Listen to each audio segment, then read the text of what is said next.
He had billions in the bank, but couldn't buy back his dog's eyesight. Then a blind boy walked up to him and said something that made the world stop. "Sir, I can make your dog see again." What happened next? No one was ready for it, not even the millionaire. Before I tell you what happened next, can I ask you something simple? If you believe even one forgotten soul, like a blind boy or an aging dog, deserves to be seen and remembered, please tap that subscribe button. Most people scroll past stories like this, but your one click might be the reason someone out there finds hope again. Everyone knew the name Raymond Greaves. He wasn't just rich, he was iconic, the kind of man newspapers called a real estate genius, the kind whose every move the stock market watched like a hawk. People said he could walk into a dying neighborhood and turn it into $1 million district in 6 months. He didn't just build buildings, he built empires. Skyscrapers bore his name, whole districts, airports, hotels, luxury apartments only the ultra-rich could afford, but none of them ever saw what he came home to.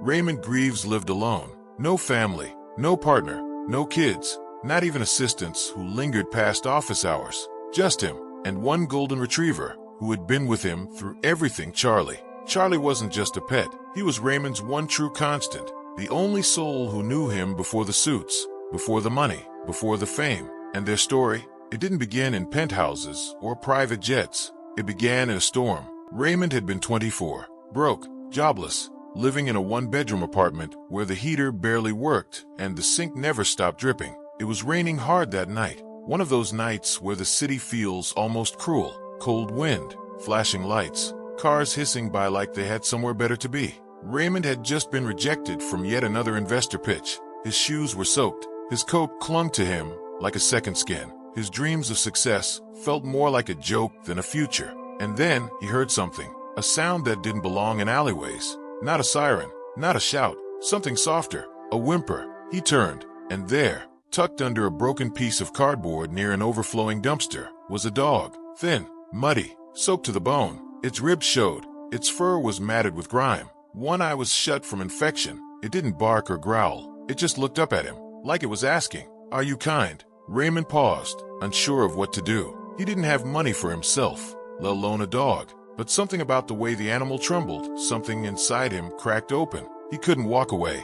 He carried the dog home that night, wrapped him in his only dry towel, gave him the last of the noodles he had left in the fridge, and for the first time in weeks, his tiny apartment didn't feel so empty. He named him Charlie, and from that night on, they were a pair. Charlie was there when Raymond launched his first small startup from that same cramped apartment. There when he made his first deal. There when he slept 3 hours a night building his brand. There when investors finally started saying yes. There through all the stress, the failures, the lonely victories. Years passed. The bank account grew. The suits became sharper. The cars sleeker. Offices turned into glass towers. But Charlie stayed the same. Loyal, loving, always waiting by the door at the end of every day, tail wagging like it was the first time. Raymond didn't say it out loud often, but Charlie was his home, his anchor. He could survive the cutthroat world of billion-dollar negotiations because he had something real to come back to. But time is cruel, even to the ones who matter most.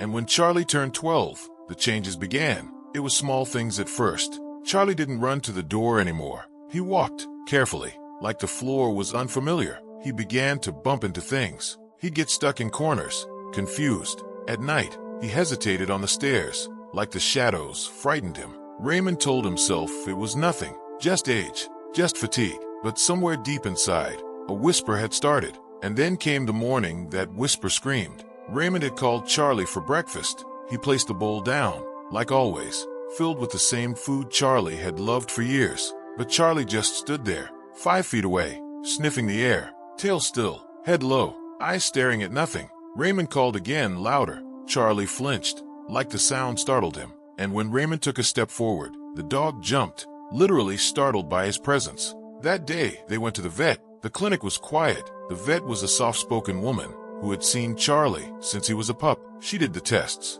checked the eyes, waved fingers, shined lights. She was quiet for a long time, and then, gently, she said it. "He's losing his sight." Raymond didn't speak, just stared. She continued, "It's progressive, common in older dogs. The lenses in his eyes are clouding. He's already lost some vision. Over the next few months, he'll lose the rest. Can we fix it?" Raymond asked, voice sharp. "Surgery? Treatments?" She hesitated. There are experimental procedures. Risky, expensive, and with Charlie's age. I'll pay. I know you will, she said softly. But sometimes money can't fix biology. Raymond didn't remember driving home that day.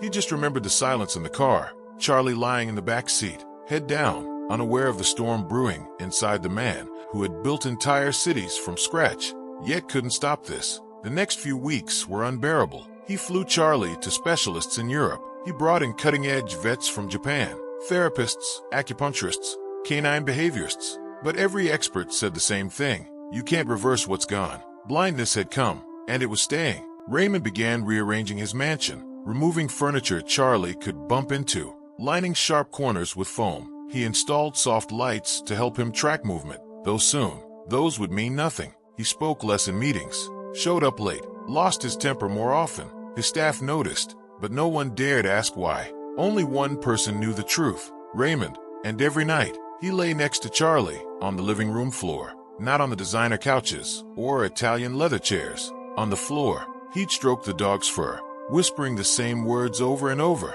I'm sorry. I'm so sorry. Charlie would wag his tail faintly. Sometimes, he'd nuzzle Raymond's arm, but those moments were getting fewer, and one day they stopped. Charlie began sleeping more, walking less. He no longer responded to toys or favorite treats. The world had dimmed for him, and Raymond was breaking. How do you say goodbye to the one who held you together? One Saturday afternoon, Raymond took Charlie to the park, not because he expected anything to change, but because he didn't know what else to do. Maybe the sounds would cheer Charlie up, maybe the smells of grass, the laughter of kids, the rustle of trees. Maybe Charlie would wag his tail again. He packed a blanket, brought Charlie's favorite toy, carried him to the car gently, like he was porcelain. They sat on a bench near the lake. The sun was warm, the breeze soft. Raymond watched families walk by, kids holding balloons, dogs chasing sticks, couples laughing. Charlie lay quietly at his feet, head on his paws, his once bright eyes dull, staring blankly ahead. Raymond felt like a ghost, sitting beside a shadow of the past. He looked up at the sky. Why him, he whispered. Why not me? And then a voice. Excuse me, sir, may I pet your dog? Raymond turned. A boy stood beside him, no older than 10 or 11, neatly dressed, a white cane in hand. His eyes were pale, unfocused, blind. The boy waited politely.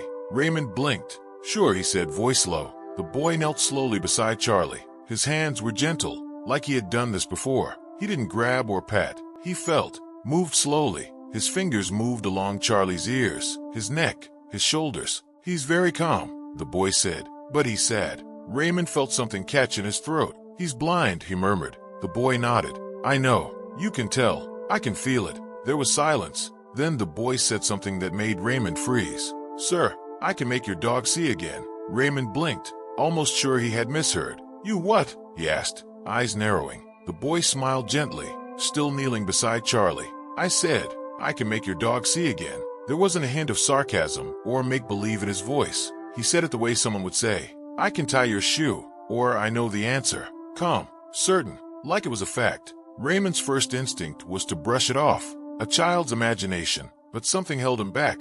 This boy was blind, clearly, and yet he spoke with a kind of certainty that Raymond hadn't heard in years, not even from the so-called experts he'd flown across oceans to consult. He studied the boy. What's your name? Leo, the boy replied. Leo, where are your parents? The boy shifted slightly. I live at the orphanage. It's down the street. We come here sometimes, when the weather's nice. Raymond's gaze softened, just slightly.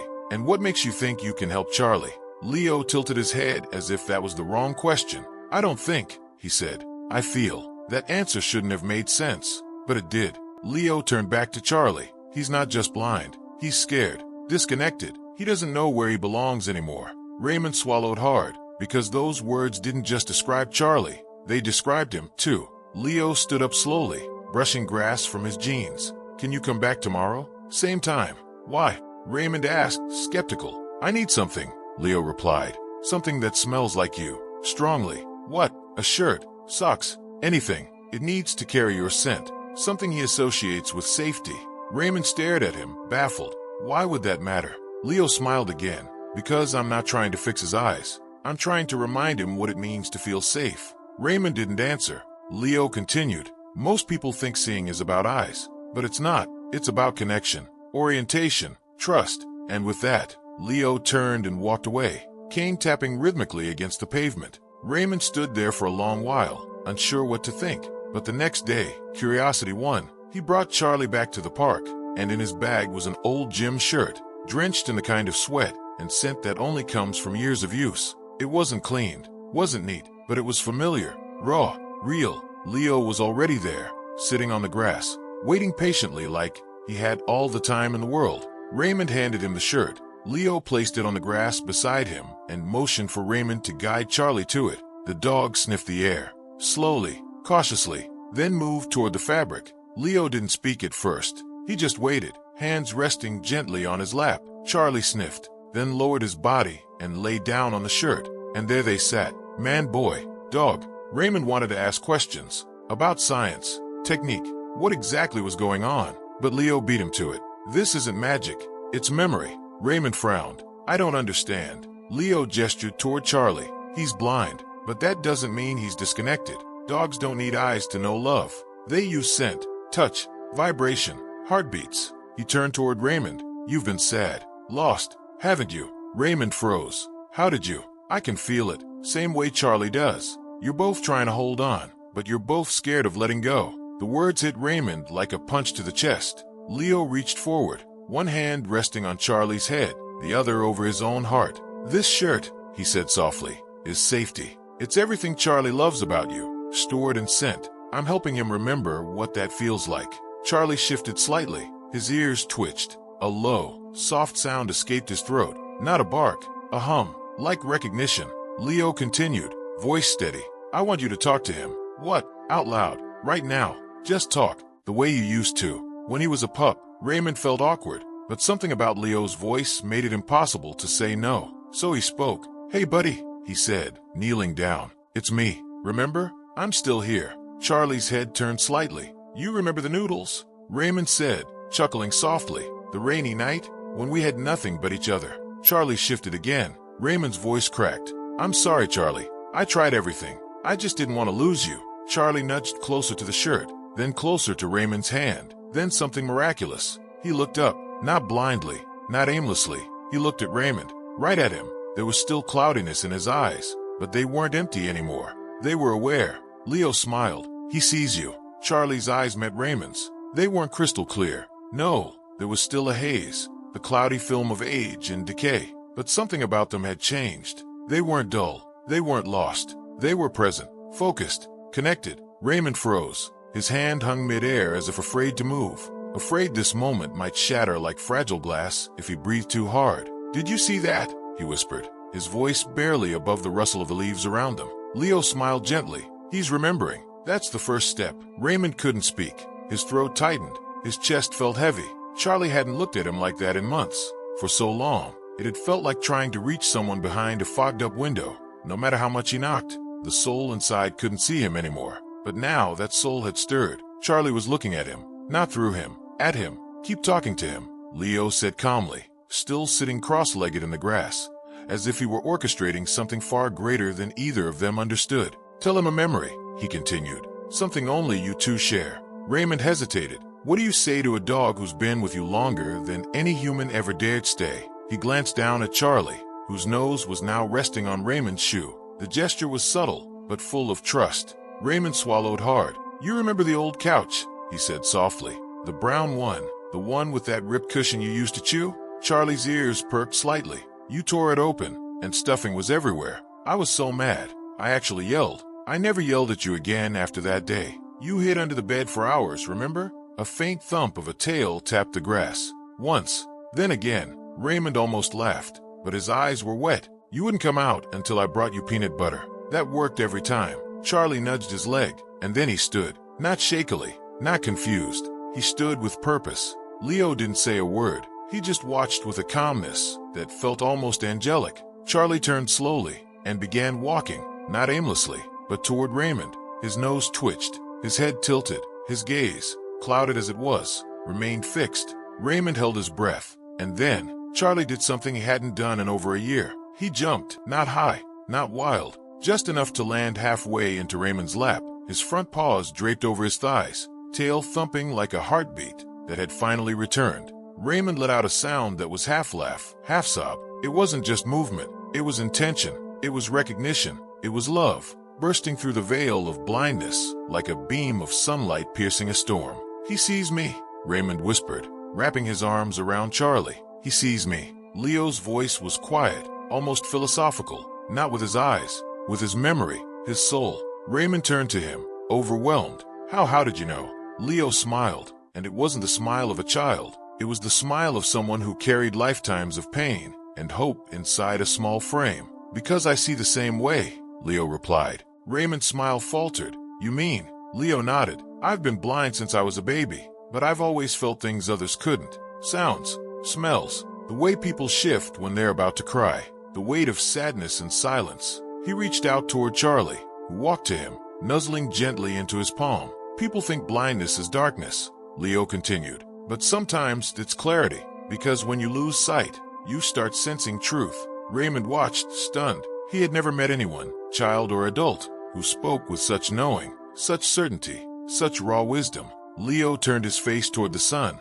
eyes closed. "When you can't see the world, you listen harder. You feel deeper. I don't need eyes to see that you're hurting." Raymond froze. Leo added gently, "You're just as lost as Charlie was." Raymond's voice cracked. "I was never scared of the world until he started disappearing from it. And now, for the first time in years," Raymond let the silence win, let the walls fall, let the weight lift. He broke. Tears poured freely, not silent ones, not the hidden kind you wipe quickly. These were years of holding everything in, grief, guilt, loneliness. Charlie licked his face gently, as if saying, "It's okay, I'm still here." And Leo just waited. No judgment, no questions, just space. Raymond didn't know how long they stayed like that. 10 minutes? An hour? It didn't matter, because for the first time in his life, Raymond Greaves didn't feel powerful, or wealthy, or in control. He just felt seen, and not by the world, by a child who had no sight, and a dog who had no vision. The irony didn't escape him. "How did you learn all this?" Raymond asked finally, sitting beside Leo on the blanket. Leo shrugged. "I didn't. I just live it." "You don't have parents?" "No. I've been at the orphanage since I was born. They said I was found in a shoebox outside a church." Raymond's breath caught. "There was a note," Leo said, voice steady. It said, "He has no eyes, but maybe he has a purpose." Raymond felt like the ground beneath him shifted. Leo smiled. "I think that purpose might have been this moment." Charlie nuzzled between them, tail wagging lazily. Raymond looked at the boy. "What do you want, Leo? What do you dream of?" The boy tilted his head. "To help people remember the good parts, the ones that hurt too much to keep, so they push them away. I want them to see with their hearts, like Charlie did." Raymond stared at him, completely undone. He had spent his life building towers. Leo, he was building hope, and in that moment, Raymond knew he couldn't walk away.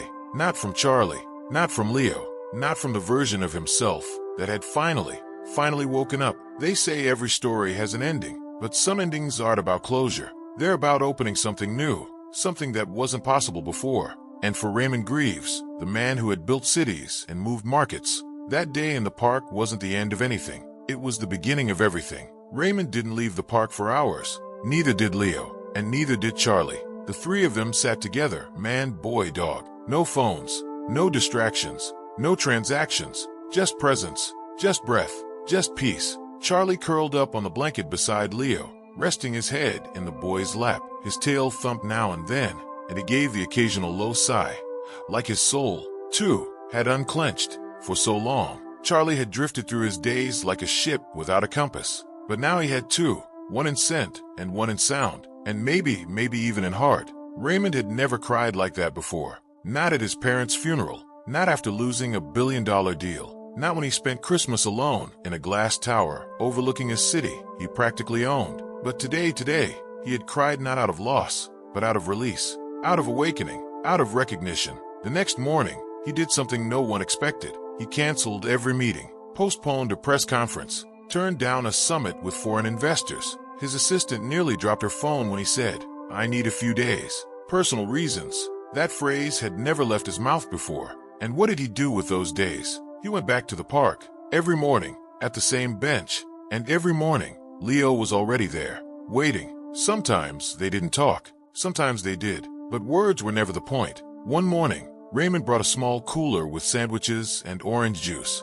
Leo brought a deck of Braille playing cards and taught Raymond how to see with his fingers. Charlie always lay between them, happy, content, home. One day, after about a week, Raymond asked something that had been quietly growing inside him. Leo, what would you do if you had everything? Leo tilted his head. What do you mean? I mean, if someone gave you unlimited money, what would you do with it? Leo didn't answer right away. He scratched behind Charlie's ear, thinking. I'd build a place, he said slowly. A sanctuary, for animals, for kids, for people who feel forgotten. Raymond leaned in. A place where no one feels like a burden, Leo added, where dogs like Charlie and kids like me aren't just broken things. Raymond was quiet. Leo smiled. But that's just a dream. And Raymond said the 5 words that would change everything. Then let's build it together. What happened next made headlines around the world. Raymond Greaves, the man once known for steel, skyscrapers, and profit margins, announced the launch of a nonprofit foundation.